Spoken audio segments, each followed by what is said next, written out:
जय गुरुदेव विद्यार्थी मित्रों, केम छो बधा? तमे बधा घरे हशो अने मजामां हशो। तो आज आपणे पाठनी शुरुआत करता पहला आपणे जे आगळना लेक्चरमां जे शीखी गया छीए तेना विषे थोड़ोक अभ्यास करी लईए अने त्यारबाद आपणे पाठमां ज्यां पहोंच्या हता त्यांथी आपणे शुरुआत करीए। तो कि आगळना लेक्चरमां आपणे जोयुं हतुं तो कि पोर्टुगीजनी सत्तानो अंत अने डच लोको आ बे विषे आपणे अभ्यास करेलो हतो। तो एमां जोयुं हतुं पोर्टुगीजनी सत्तानो अंत। तो कि पोर्टुगीजनी सत्तानो अंत छे ए केवी रीते आव्यो हतो। तो कि 17મી सदीनी शरूआतमां पोर्टुगीजोनो वेपार छे ए बंगाळ तरफ आगळ वधवा लाग्यो हतो अने ते अवनवा जे स्थळो हता ए बधा स्थळो ते जीतता गया हता अने घणी बधी जग्याए कोठीओ स्थापी हती। परंतु आजे पोर्टुगीजोना जे लोको हता ए आपणे भारतना लोको साथे सारो व्यवहार करता नहीं। वेपार करवा भारत में आवेला हता परंतु भारतना लोको साथे जे सारो व्यवहार करता नहीं। एटला माटे जे आपड़ा सूबा हता एने राजाने फरियाद करी कि आ पोर्टुगीजना जे लोको छे ए आपड़ा प्रजा साथे सारो व्यवहार करता नथी। एटला माटे शाहजहांना फरमानथी एनी जे हुगलीनी कोठी हती ए हुगलीनी कोठी तोड़ी पाडवामां आवी अने एना जे वहाणो हता के जे वहाणो लईने आवेला हता ए वहाणो पण सळगावी देवामां आव्या। आम पोर्टुगीजनी जे सत्ता छे ए पोर्टुगीजनी सत्तानो अंत आव्यो अने त्यारबाद एनी जे सत्ता हती ए फक्त 3 स्थळ पूरती मर्यादित रही। दीव, दमण अने गोवा आ 3 स्थळ पूरती एनी जे सत्ता हती ए सत्ता एनी मर्यादित रही। त्यारबाद आपणे जोयुं हतुं के डच लोको। तो कि आ जे डच लोको छे ए पोर्टुगीजोना आगमन पछीना 100 वर्षे 16મી सदीना अंत भागमां आपणे अहींया वेपार करवा माटे आवेला हता। एने 1663 आगरामां कोठी स्थापी हती। ज्यारे डच लोको वेपार करवा माटे आव्या हता त्यारे ज एनी साथे साथे अंग्रेजो हता ए अंग्रेजो पण भारतमां वेपार करवा माटे आव्या। हवे अंग्रेजो भारतमां वेपार करवा माटे आव्या तो कि अंग्रेजो सामे छे ए आ डच लोको स्पर्धामां टकी शक्या नहीं। अंते आ डच लोको हता एनो वेपार साव ओछो थई गयो केम के डच लोको हता ए अंग्रेजोनी हरीफाई करी शके तेम नहोता। अंग्रेजना जे लोको हता ए वधु ताकतवर निकळ्या એટલે કે આ ડચ લોકો જે હતા એની સામે સ્પર્ધામાં ટકી શક્યા નહીં। તો અહીંયા સુધી આપણે અભ્યાસ કરેલો હતો। તો હવે આગળનો પાઠ આપણે જોઈએ। તો હવે એમાં આવે છે ભારત પર અંગ્રેજોની નજર।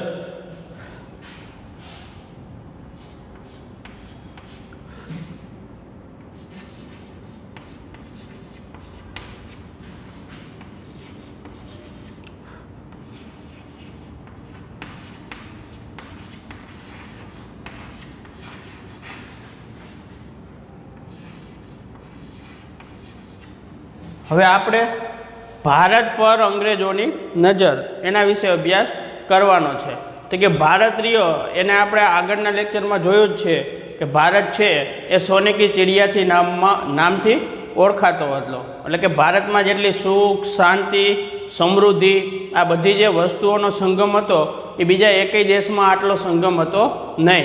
તેથી ભારતની ખાલી અંગ્રેજો નહીં પરંતુ ઘણા બધા એવા દેશ હતા એ બધા દેશોની ભારત ઉપર જ નજર રહેલી હતી। કેમ કે પહેલાંના સમયમાં આપણે જોઈએ તો કે ભારતના ઘણા બધા વખાણ થતા હતા। ભારતના લોકો જે કાર્ય નહીં કરી શકે એવા કાર્ય છે એ બીજા એકેય દેશના કાર્ય કરી શકતા નહોતા। આપણી પ્રજા હોય તો એ આપણા દેશમાં રહીને કાર્ય કરી શકે, નફો કમાઈ શકે, વેપાર કરી શકે, પરંતુ બીજા દેશમાં જાય તો અહીંયા પણ આપણી જે પ્રજા છે એ પ્રજા સારી રીતે વેપાર કરી શકે અને નફો પણ કમાઈ શકે। એવી જ રીતે તો કે બીજા બહારના જે દેશો હતા એ બધા દેશોની પણ ભારતમાં નજર રહેલી હતી। ભારતના આટલા વખાણ કરે છે તો આપણે ભારતમાં જઈને એક વખત વેપાર કરવો જોઈએ જેથી કરીને આપણને ખબર પડે। તો એટલા માટે બધા જે દેશો હતા એની ભારત ઉપર જ નજર રહેલી હતી। ઈસવીસન 1600 ઇંગ્લેન્ડની રાણી એલિઝાબેથના સમયમાં બ્રિટિશ ઈસ્ટ ઇન્ડિયા કંપનીની સ્થાપના થઈ. ઈસ્ટ ઇન્ડિયા કંપનીની સ્થાપના.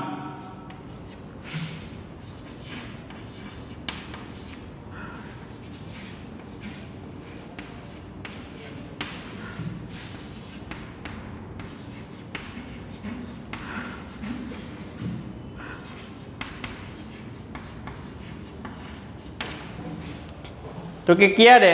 તો કે ઈસવીસન 1600 ઇંગ્લેન્ડની જે રાણી હતી એનું નામ હતું એલિઝાબેથ. એના સમયમાં આ ઈસ્ટ ઇન્ડિયા કંપનીની સ્થાપના કરવામાં આવી હતી. સાથે વેપાર કરી ધનવાન થવાની ઈચ્છા રાખનાર વેપારીઓની આ કંપની હતી. તો કે વેપાર કરી અને ધનવાન થનાર. તો કે ભારતમાં આ કંપનીની જે એટલે કે ઈસ્ટ ઇન્ડિયા કંપનીની સ્થાપના કરવામાં આવેલી હતી. તો કે એનો હેતુ શું હતો?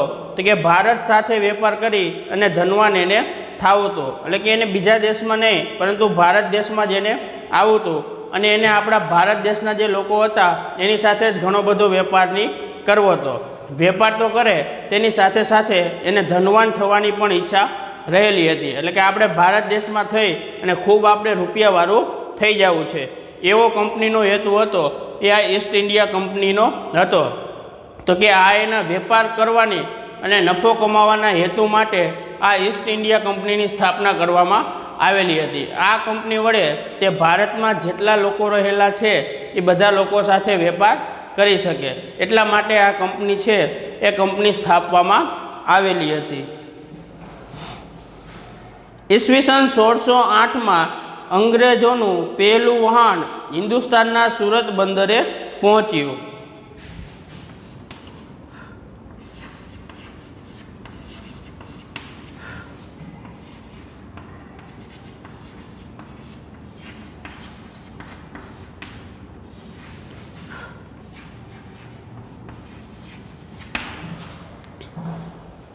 ઈસવીસન 1608 તો કે પહેલું જે અંગ્રેજોનું વહાણ હતું એ હિન્દુસ્તાનના સુરત બંદરે આવ્યું હતું.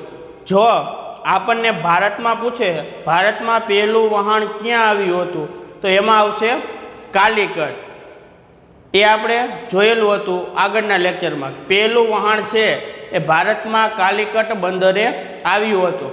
અને તમને બીજો એવો પ્રશ્ન પૂછે કે ગુજરાતમાં અંગ્રેજોનું પહેલું વહાણ ક્યારે આવેલું હતું તો સુરત બંદરે આવશે.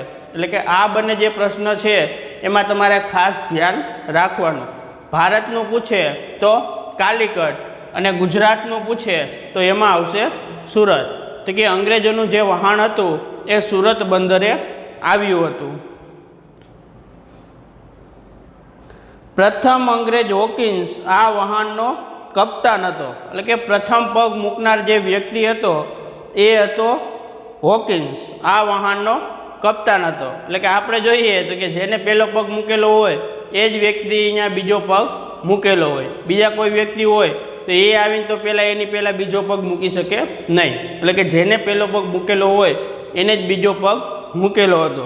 તો કે આ ધરતી પર પ્રથમ પગ મૂકનાર જે વ્યક્તિ હતો એ હોકિન્સ હતો અને એ આ વહાણનો કપ્તાન હતો. તે જહાંગીરને મળ્યો પરંતુ પરવાનગી મળી નહીં. એટલે કે હવે એ વેપાર અર્થે જ ભારતમાં આવેલો હતો અને એ જહાંગીરને ત્યારના સમયનો જે રાજા હતો એ જહાંગીરને તે મળ્યો પરંતુ એને વેપાર કરવાની ભારતમાં પરવાનગી મળી નહીં. આપણે ગમે તે જોતા હોય ગમે તે કાર્યકી કરતા હોય તો આપણે એમાં બે વ્યક્તિ જે સહમત હોય એ બે વ્યક્તિના નીતિ નિયમોની એક સરખા થાય તો જ આપણને કાર્ય કરવાની પરવાનગી મળે છે. જો અમુક જે નીતિ નિયમો હોય એ બંને પક્ષે માન્ય રાખવામાં ન આવે તો એ નીતિ નિયમો અથવા આપણે જે કાર્ય છે એ કાર્ય આપણે કરી શકતા નથી. એથી આ જે જહાંગીરને મળ્યો તેમાં પણ અમુક જે નીતિ નિયમો હતા એ અમુક નીતિ નિયમો બંને પક્ષે માન્ય રાખવામાં આવેલા નહોતા. તેથી જે જહાંગીર હતો એને ભારતમાં વેપાર કરવા માટેની છૂટ આપી નહીં.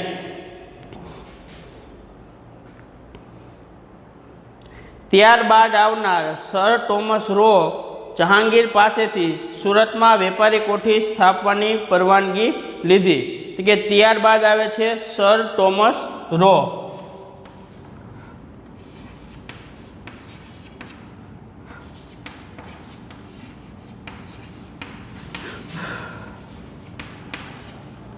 ત્યારબાદનો વ્યક્તિ આવે છે સર ટોમસ રો. આ જે વ્યક્તિ હતો એ જહાંગીરને મળ્યો, અને જહાંગીરને મળ્યો એટલે કે બંને પક્ષના જે નીતિ નિયમો હતા એ જે જહાંગીર હતો એને સર ટોમસ રોને કીધા, અને આ જે સર ટોમસ રોના જે નીતિ નિયમો હતા એ એને જહાંગીરને કીધા. એટલે કે બંને પક્ષે આ જે શરતો હતી એ શરતો માન્ય રાખવામાં આવેલી હતી. એટલા માટે જે જહાંગીર હતો એ જહાંગીરે આ સર ટોમસ રોને વેપાર કરવા માટેની છૂટ આપી કે કંઈ વાંધો નહીં, તમે વેપાર છે એ વેપાર તમે કરી શકો છો. અને એને સૌપ્રથમ સુરતમાં વેપારી કોઠી સ્થાપવાની પરવાનગી લીધી. પછી દિલ્હીની સત્તા શાહજહાં પાસે આવી. શાહજહાંએ અંગ્રેજોને બંગાળમાં વેપાર કરવાની છૂટ આપી. એટલે કે ત્યારબાદ જે દિલ્હીની સત્તા હતી એ દિલ્હીની સત્તા શાહજહાં પાસે આવી. એટલે કે શાહજહાં પાસે આવી તો એને જે અંગ્રેજો હતા, અંગ્રેજો તો કે એને બંગાળમાં વેપાર કરવાની છૂટ આપી.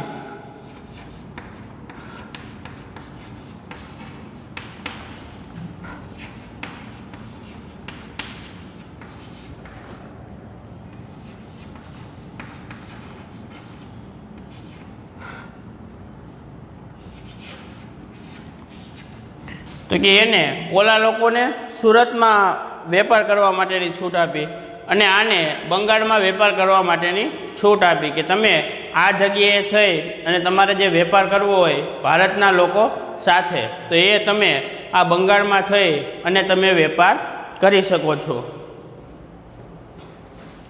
હવે ત્યારબાદ આવે છે ફ્રેન્ચ લોકો. તો કે આપણે જોયું તો કે શરૂઆતમાં પોર્ટુગીઝના લોકો આવેલા હતા, ત્યારબાદ ડચ લોકો આવ્યા, ત્યારબાદ અંગ્રેજો આવ્યા, અને હવે આવે છે ફ્રેન્ચ લોકો. તો કે હવે આપણે ફ્રેન્ચ લોકો વિશે અભ્યાસ કરીએ.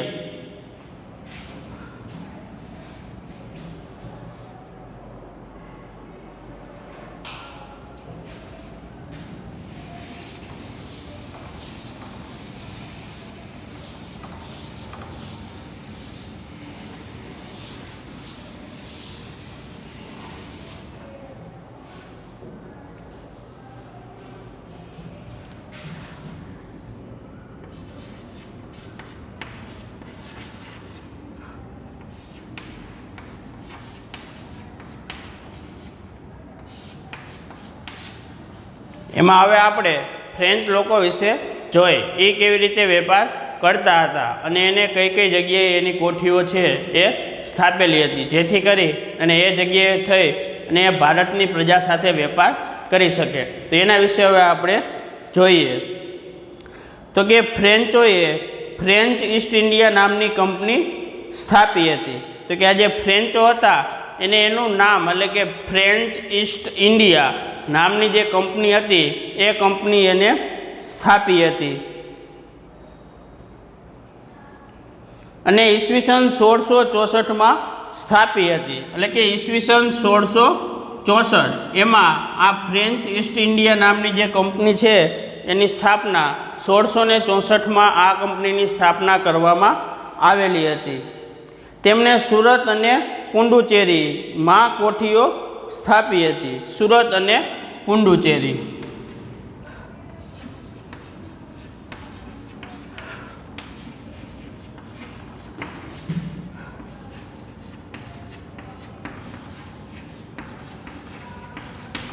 સુરત અને પુડુચેરી આ બે જગ્યા છે, ત્યાં આ ફ્રેન્ચ લોકોએ એની જે કોઠી હતી એ કોઠી એને સ્થાપેલી હતી. ફ્રેન્ચોની કંપનીનો વડો દુપ્લે હતો, જેને ભારતીય યુરોપિયન સત્તા વિસ્તાર કરવાની ઈચ્છા થઈ. તો કે સત્તા છે એ વિસ્તાર કરવાની ઈચ્છા.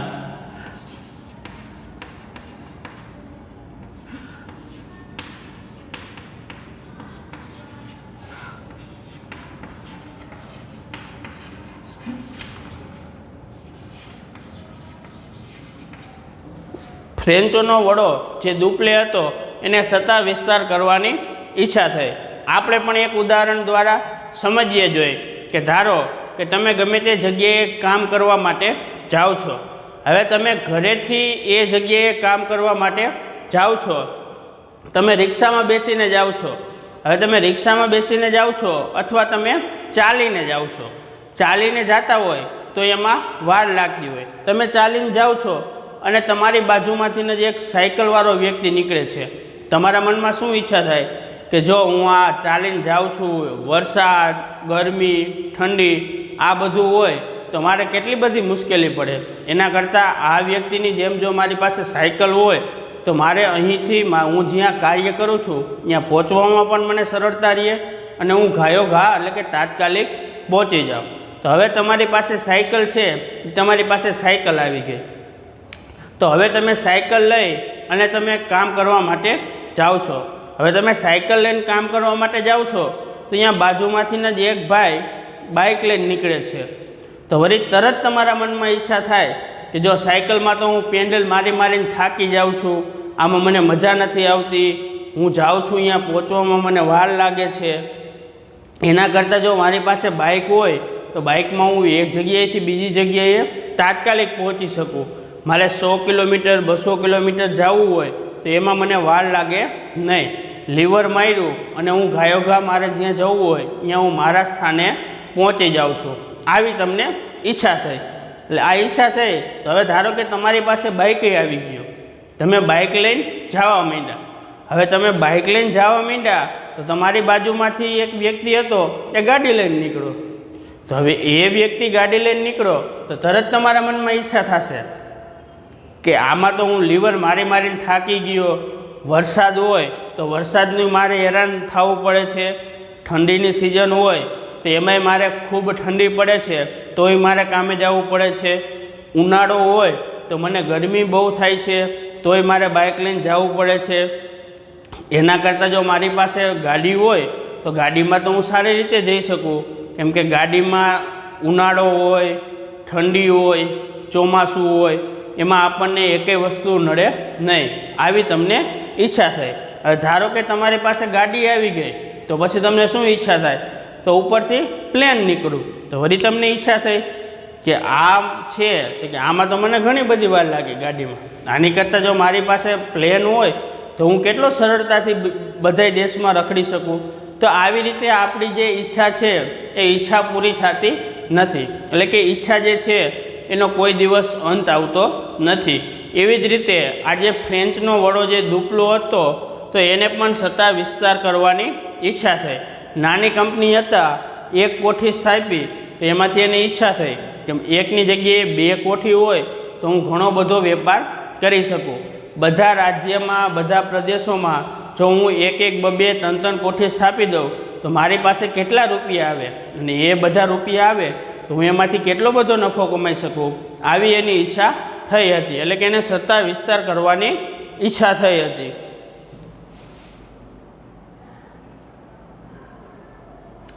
આમ યુરોપિયન પ્રજામાં અંગ્રેજો અને ફ્રેન્ચો 2 બળવાન કંપનીઓ એકબીજાની હરીફાઈ કરતી હતી.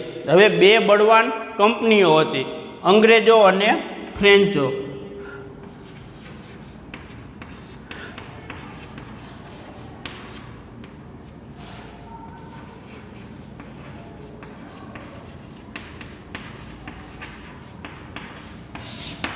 અંગ્રેજો અને ફ્રેન્ચો આ 2 જેવી બળવાન કંપનીઓ હતી જે ભારતમાં રહી અને ખૂબ વધારે પ્રમાણમાં વેપાર કરતી હતી.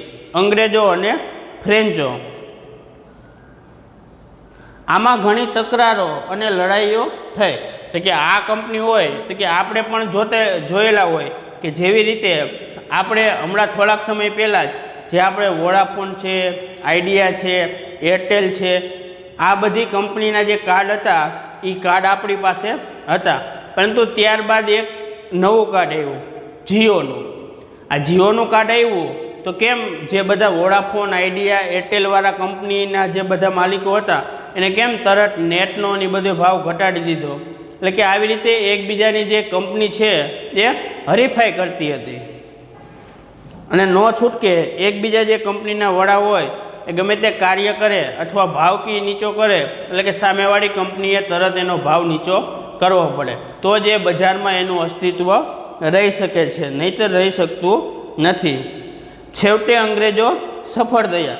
એટલે કે આ બંને વચ્ચે જે તકરારોની ચાલતું હતું તો કે એમાં આ જે અંગ્રેજો હતા એ અંગ્રેજો સફળ રહ્યા. ફ્રેન્ચો એટલા બધા તાકાતવર છે એ તાકાતવર નીકળ્યા નહીં, પરંતુ ફ્રેન્ચો પાસે છેવટે પુંડીચેરી, માહે, ચંદ્રનગર વગેરે થાણા એટલે કે વેપારી મથકો રહ્યા.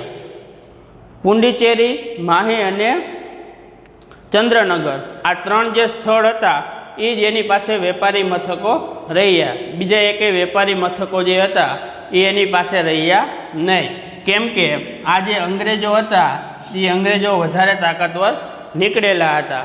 તેથી એના ફ્રેન્ચના જે લોકો હતા એ ફ્રેન્ચના લોકોને વધારે જીતવા દીધા નહીં. તો વિદ્યાર્થી મિત્રો, આજે અહીં આપણે જે લેક્ચર છે એ લેક્ચર હવે પૂરો કરીએ છીએ. આજે જે લેક્ચરમાં આપણે સમજ્યા તેમાંથી હું તમને થોડું હોમવર્ક આપું છું. એ હોમવર્ક તમારે કરવાનું રહેશે. તો એમાં પહેલો પ્રશ્ન છે, ઈસવીસન 1600 કઈ કંપનીની સ્થાપના થઈ? પહેલો પ્રશ્ન, ઈસવીસન 1600 કઈ કંપનીની સ્થાપના થઈ?